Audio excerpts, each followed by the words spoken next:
Fala, minha gente, quanto tempo, hein? Então, bom desempenho, né? O bom desempenho profissional da docência é uma questão de mérito ou de indicação? Ou seja, o que eu estou perguntando é justamente se bom professor ou ainda o professor que tem um reconhecimento social, inclusive que se refletiria na sua remuneração. Isso é decorrência de seu esforço ou isso é provavelmente uma questão de esquema, peixada, indicação, como muitas vezes se diz, né? Estou usando aqui todos os termos possíveis para definir a problemática. Vou responder já para vocês. Então, antes disso, meu nome é Thiago, sou professor de filosofia e sociologia, tanto na Paraíba quanto no Rio Grande do Norte, eventualmente trabalhando com ensino médio e ensino superior, né? E dando sequência, já faz algum tempo, a esse quadro, né, que trata sobre questões profissionais, né, sobre a minha perspectiva de um jovem professor, um professor que tem sua vida profissional, digamos assim, recente, né, há mais de 10 anos. Isso é pouco, né, em comparação a velhos professores, né, professores de longa data. Então eu venho abordando problemáticas que geralmente acabam aparecendo para qualquer pessoa, qualquer estudante que pretenda se formar e ser professor. E nesse exato momento, né, justamente por causa de algumas provocações, questões que me foram apresentadas por ex-alunos, professores, amigos, às vezes pessoas nem tão próximas, eu resolvi apresentar essa questão e desenvolvê-la aqui a partir de várias perspectivas, inclusive de alguns casos que eu vivenciei ao longo da vida. Beleza? Então a minha perspectiva a princípio é de que isso é uma falsa dicotomia, é um falso problema. Ou seja, de que quando uma pessoa ou pende a julgar o reconhecimento profissional de um professor como decorrência do mero esforço ou como resultado de uma suposta indicação, a pessoa já está dentro de uma dicotomia de duas respostas previamente estabelecidas e que não apontam para a realidade, que é muito mais complexa que isso, né? Mas eu vou tentar abordar essa questão já com vocês. Olha só, gente. Então, antes disso, eu queria já deixar aqui a indicação para vocês do site Poeses em Devi, né? Acredito que eu esteja falando corretamente, Poeses em Devi, da turma lá da UEPB, né? Ex-alunos da UEPB, que organizaram um site com conteúdo filosófico de todas as instâncias, tanto aqui do YouTube, né? Como eu estou dando esse apoio a eles, como também no podcast, né? Através do Jefferson, com a Estética Podcast. Então eu já deixo a indicação para vocês. Eu vou deixar também as indicações aqui na timeline, acho que é isso, aqui abaixo do vídeo. E pretendo, né, fazer alguns trabalhos em conjunto com a turma do Poeses em Devi, né, não só na produção textual, também como na produção de podcasts e vídeos especificamente para a plataforma. Então entra lá, dá um apoio para a galera, curte lá a página no Facebook, no Instagram e vamos conversando no decorrer desse tempo, beleza? Lembrando que é um projeto que vai ficar aberto para iniciativas individuais e a galera que tiver interesse em publicar seus textos ou sua produção audiovisual, independentemente da pegada, né? Ou mais acadêmica, ou mais lúdica, mas claro, com um viés mais humano no que diz respeito às ciências humanas, tudo bem? Então, já tentando abordar essa problemática sob uma perspectiva um pouco mais filosófica, o que acontece? Não é de hoje que ou alunos, ou ex-alunos, conhecidos, às vezes amigos, eventualmente sugerem que o bom desempenho, o bom reconhecimento profissional na docência, ou seja, na vida de um professor, é decorrência ou de um simples esforço ou de uma suposta indicação, né, de uma mamata, por assim dizer, né, de uma peixada, de um esquema previamente elaborado, e quando você não teria acesso, você simplesmente não consegue desenvolver suas habilidades e parte para a próxima, né? Isso já me foi apresentado inúmeras vezes e essa dicotomia, né, no caso essa falsa dicotomia, é problemática porque ela acaba por falsificar, inclusive, méritos individuais e sociais em relação a alguns professores, como também às vezes impede que um professor em potencial, alguém que esteja estudando, às vezes se esforce para tentar atingir seu objetivo, porque fica pensando que tudo já está, por assim dizer, definido, escolhido por forças ocultas ali da sociedade. Então é um falso problema, beleza? E nesse sentido, eu gostaria de abordar alguns fatores que acabam atravessando o bom desempenho profissional e o reconhecimento de um professor ao longo da sua vida, ou seja, desde a formação até a sua consumação, com o professor conseguindo pagar suas contas, beleza? Então, assim, é a coisa mais maravilhosa que existe. Então, nesse sentido, olha só, primeiro ponto que não pode deixar de ser abordado e que é fundamental, qualquer pessoa tem noção disso, que é o esforço, né? O esforço que não ocorre apenas no exercício profissional, né? Ou seja, na disposição do professor querer ministrar suas aulas e trabalhar e dar o gás, mas que vem lá de trás, né? Vem lá da sua formação, vem, portanto, da sua base essa que vai se formando ao longo do curso, né? Ou seja, ao longo dos seus anos de formação, ao longo de todas as disciplinas, esse esforço, ele não está sozinho, né? Ele está ali em volta também de outras pessoas que vão ou não vislumbrar esse esforço, reconhecer esse esforço, e é aí que entram as questões sociais implicadas por esse processo. Os professores que avaliam os seus alunos, eles também se ligam e reconhecem ou não esse esforço. Então essas pessoas, elas não são neutras no mundo, né? Então são pessoas que podem, olha só, te indicar no segundo momento para um emprego, né? Para uma vaga que esteja aberta.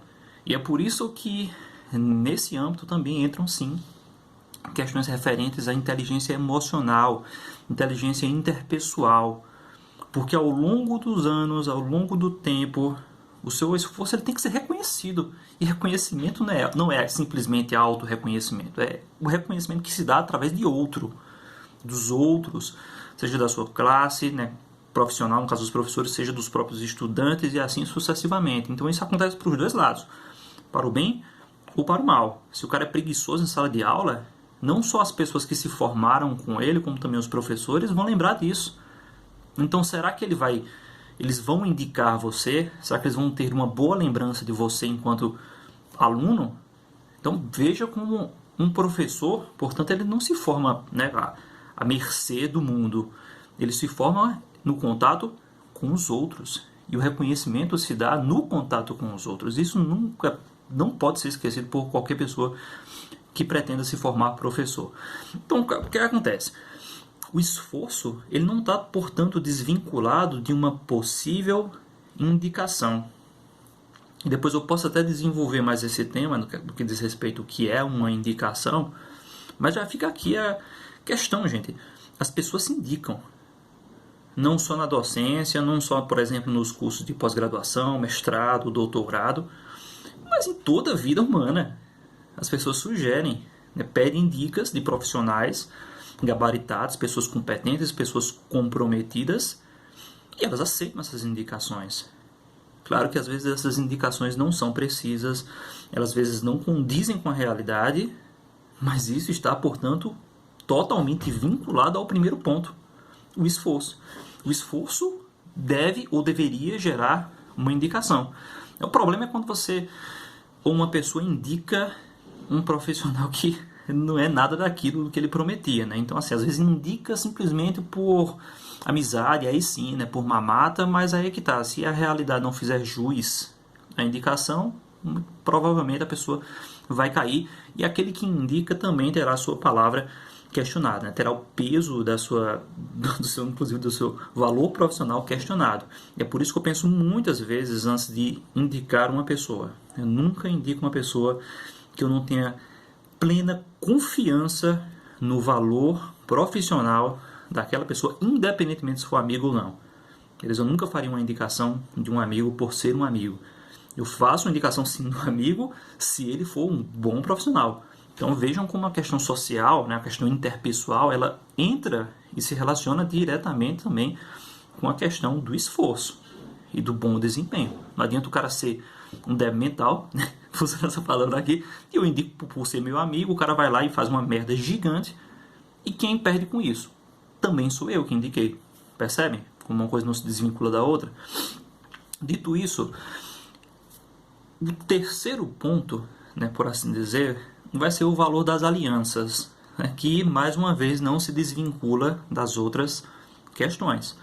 É aquele tipo de coisa, gente. Por melhor que você seja e por mais reconhecido que o seu esforço tenha sido, é bom ter contatos. É bom ter uma vida social. Beleza? As redes sociais não servem para você apenas aparecer, mas também para manter esses contatos ativos. É complicado você indicar, por exemplo, uma pessoa que você não tem um perfil do Instagram. Inclusive, eu já fiz indicações de, por acaso, a pessoa tinha um perfil do Instagram, mandei a mensagem e consegui viabilizar uma contratação, que muitas vezes muda a vida da pessoa, e mudou. Então perceba como é bom ter contatos no bom sentido da palavra. Estar conectado às outras pessoas de forma real e não só construir uma ficção em volta de você. Essas redes, elas servem sobretudo, mas não apenas, para manter o contato social. Por isso são redes sociais. Então, se elas não servem essa finalidade para você estar acessível a boas notícias, muitas vezes essas boas notícias não vão nem chegar. Então, eu até entendo o pessoal que é mais misantropo, né, fechado, por assim dizer, né, gosta de se colocar fora dessas redes, porque de fato elas trazem consequências muito nefastas para as nossas vidas, mas a pessoa que também não tem contato com ninguém, ela vive numa bolha, fechada dentro daquele universo ali, muitas vezes, né, impenetrável. Então, às vezes a notícia ruim não chega nela, mas a notícia boa também não chega. É complicado. Então é bom formar alianças, é bom formar amizades. É bom, portanto, estabelecer contatos políticos, por assim dizer, e que se façam valer na sua vida. Beleza?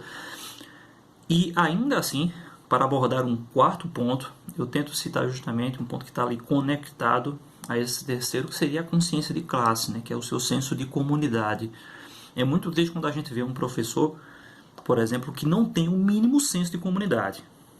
Inclusive eu tenho amigos professores, inclusive um deles é um amigo de verdade, uma pessoa que tem um carinho muito grande, mas é daqueles que reclama de que os professores são desunidos, que os professores são uma classe desunida, etc.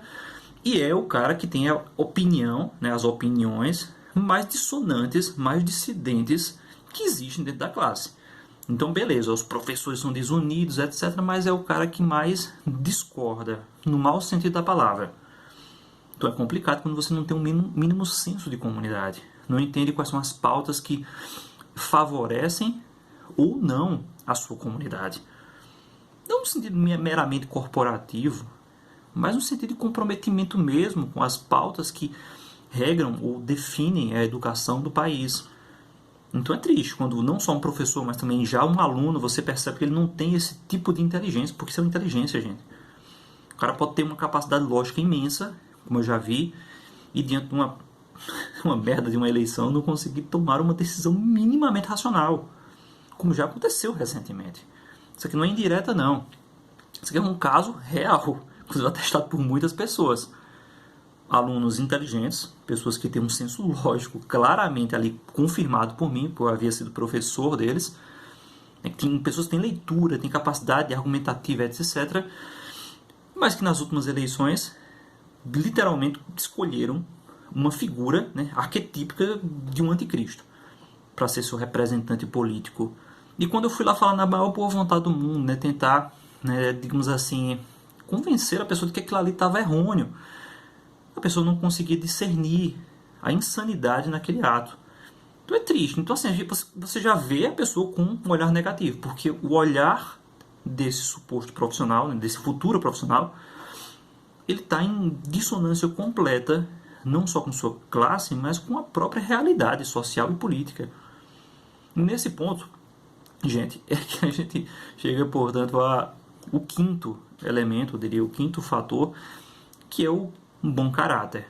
Né? Tudo isso, né, esforço, o valor das indicações, né, como reflexo do reconhecimento profissional, olha só, o valor das alianças, ou seja, sua capacidade emotiva e social, interpessoal de estabelecer vínculos, né, e portanto alianças sociais e políticas, sua consciência de classe, tudo isso revela um bom caráter. Não estou dizendo aqui que eu sou santo, etc., mas é importantíssimo, né, estar próximo, valorizar, né, e impulsionar pessoas que têm um bom caráter.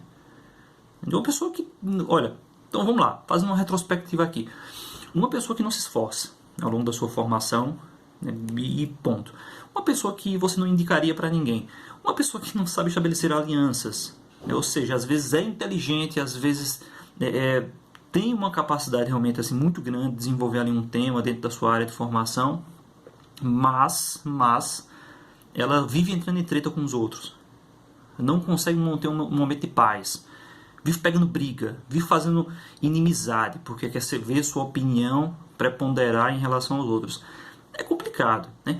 E por aí vai, né? Uma pessoa que não tem consciência de classe, está sempre em dissonância com sua comunidade, né? Quer ser o do contra, quer ser especial, né? Então assim, né? Isso não revela um bom caráter, né?